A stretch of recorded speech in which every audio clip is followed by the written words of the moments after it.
What's up, Super Friends? The NFC East division, of course, everybody know that the Cowboys lost this past weekend. And, of course, the Giants lost Thursday night previously. And the Washington team, they didn't hold their ground at all versus the Bills. And Sam Howell is far from Sam Mahomes. But that's a whole nother storyline. The Giants. I'm just going to say this, man. It's all about how you bounce back now. You know, their next opponent, they're going to have to see how they can figure out what they did wrong against the 49ers. Of course, the Giants, they stood tall against the 49ers all the way into the fourth quarter. To be fair and objectively speaking, you can clearly see that, you know, if they had a few things go the right way and the ball bounced the proper way, then maybe, just maybe, they could have made the 49ers sweat just a little bit more. Now, far as the game of the Washington Commanders versus the Buffalo Bills, they didn't have a chance, man. Stephon Diggs played with a lot of emotions. He had a chip on his shoulder, especially going into that game. And on top of that, he was playing for his brother, who pretty much is out for the season. And enough of that. Let me talk about my Cowboys, and we're going to save the Eagles for last, because right now, they are the best in this particular division right now, according to standards or what have you. Now, granted, my beloved Cowboys, oh my goodness, man. First 2 weeks, we look unstoppable, literally. And then we fool around and played against the Cardinals, and a third of the fan base is pretty much slicing wrists, you know, jumping off of buildings, saying, hey, it's been 30 years law, or close to 30 years law. Hey, let's give up. But the real ones sitting back saying, hey, it's only week 3. Let's not crown the Cards, or let's not crown us. You know what I'm saying? Or let's not dig a grave and jump into it. There's plenty of games left in this season, right? Can anybody disagree with me with that? There's plenty of games left, and no one wins the Super Bowl in week 3. And no one should be talking about Super Bowl in week 3, by the way. But, you know, that's just how it goes. Now, granted, in this particular game, the Cowboys front five, now these going to sound like bevies of excuses, but I just have to point out the fact that the front five, for crying out loud, never played together until that day, right? Terrence Steele, of course, he was out there, but we had injuries on that front five that caused us pretty much some hesitancy on how we move the ball. Now, granted, if anybody played offensive lineman, they all know that the easiest thing to do, or the most comfortable thing to do, is run the ball. And we did just that. Tony Pollard had north of 120 yards rushing in this game. On top of that, let me break down this offensive line. There was no Zach Martin. We had a T.J. Bass, an undrafted rookie guy out there. And then we had Brock Hoffman, a journeyman, as our center. And then this was the first game back for Tyler Smith. So I get all of that. And then they kicked Chuma Edoga to the left tackle. In the first 2 games, he was playing left guard, right? So if anything, far as comfort or what have you, it would have been nice to just kick Tyler Smith back at left tackle. I know, I get it. And then slide Chuma Edoga back in at guard, because he's been doing a serviceable job at that spot. Now, granted, the Cowboys still, when you look at the fullness of the game, you can say, well, you know, they didn't look terrible on the front, but they did. Dak Prescott got happy feet rushing through his progressions, didn't really trust the front five, but they do sound like bevies of excuses. Dak really, you know, had a solid game all the way up until the point he got into the red zone, as well as the last play with the INT. Brandon Cooks, we still looking to see if he's going to pay dividends by coming back.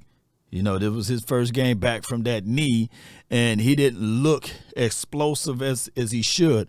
The guy that a lot of people were looking at in this particular game, that a third of the Cowboy Nation was really ready to get rid of him, was Michael Gallup. And Michael Gallup in this particular game, he showed off in a good way. So I would say this before I slide over and talk about this defense. This game was very winnable versus the Cards. They just laid that egg. And I'm talking about in the red zone. We were 1 for 5. Hey, anybody do the quick math? If we were 5 for 5, that's 35 points right there. 7 times 5, yes, that's 35. And at least the Cowboys should have done that. But the Cowboys were not able to capitalize in the red zone. They got greedy on one of the possessions and tried to go for it on 4th and 3 and didn't get no money back from there. So the Cowboys, they're going to have to bounce back. But I'm going to say this about my run defense. For all of those who saying, hey, Law, what about Mozzie? Man, I thought that they drafted Mozzie to shut down the run. Well, the interior, the Cards didn't run there. They killed us on the edge. One can say or argue that the Cowboys played a lot of hero ball, and we can't do that in Cowboys land. We got to have containment. D-Law did a great job, but my other guy, my dog, the Lion, the hitman, my guy Michael Parsons, he kind of over pursued on a few plays, and he caught his hand in the cookie jar and exposed the running back to the outside and on our front side or play side. Shoot, our linebackers were other issues. LVE, slow to attack. And we did have some situation with confusion on the linebacker side of pointing out whether or not we in man or if it's a blown coverage because it's supposed to be cover 3 on the big play of the day from number 14 of the opposing team, being able to just be all by himself. Those things come back to bite you, and you know what. Now, Bland, he did a great job, in my opinion. He only allowed 2 receptions. He gave up only 20 yards. So Bland, to me, playing on the outside, even though he didn't get news that he was going to play on the outside until that Friday. So shout out to Bland, second-year player. I think that he did a okay job out there. Well, excuse me, a good job. Now I'm going to just say a good job. I ain't going to say okay, but he did a good job. That's better than okay. I'm going to say this, too, about the Philadelphia Eagles. I think most of us had the Eagles 3-0 at this point anyhow. They did a real good job in the first 3 weeks of just coming out with the win. You can see that right now they are the second. They're number 2 in rushing right now.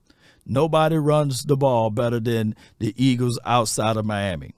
And when you look at their run game, if you can control the clock, TOP, that's what they did this past game against the Bucs. They controlled the clock. They played sound defense. They forced the opposition to throw it in unnecessary areas, right, because of the pressure.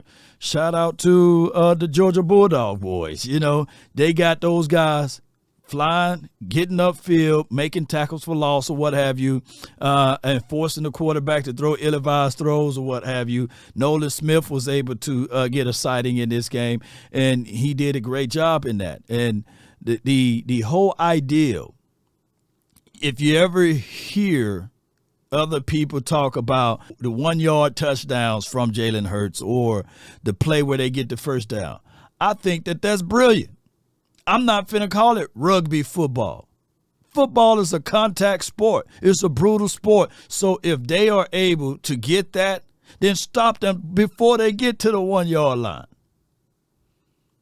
I don't know why people will get mad at that when they get to the 1 and then they get into this little group huddle, whatever the name of it, y'all post it down below. I don't follow the Eagles that much for knowing the name of what they call it.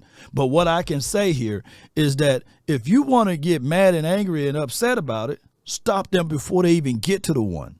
And the best thing to do at times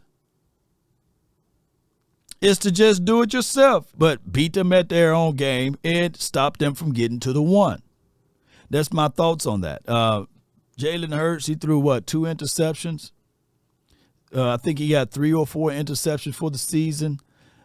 Overall, it's, hey, drive the bus. Don't force anything. The defense going to get you, he's going to give you favorable fields.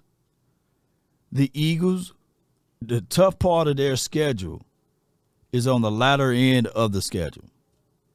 And only Eagles fans right now will say, hey, man, we ain't going to lose a game. But a loss is coming. And right now they're 3-0, and we will see down the stretch Can they continue to have that momentum? But momentum is everything. I say this all the time. You got millionaires on the other side of the field as well. Not everybody can sit back and say, hey, man, we the only one got millionaires. No, the NFL is a league of parity. And what you're trying to do is win. And if my Cowboys looked into this game last week and didn't cease everything, then shoot, they know for sure that the press clippings is saying, hey, the Cowboys, this is who they are. You see, you're supposed to go into a game like that and do exactly what the Eagles just did to the 2-0 Bucks. They went in there and slapped them around. and now it's on to the next opposition, which would be a great matchup against Washington. Hey, that's my thoughts. That's my recap, man, of the first few weeks or what have you. Y'all know I'm 10 toes down on my Cowboys, and we're going to figure it out down the stretch. I get it. You know, right now, a third of the Cowboys are crying about being 2-1, and it's plenty of season left. And on top of that, hey, they caught us. You know, sometimes you get caught. It's better to lose now than to figure out things and try to win later, right? Now, granted, like I said earlier,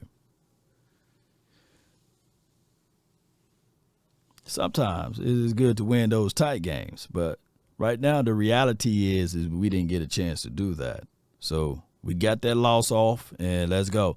And I think Washington team right now, they're looking at the same thing. They got their first loss.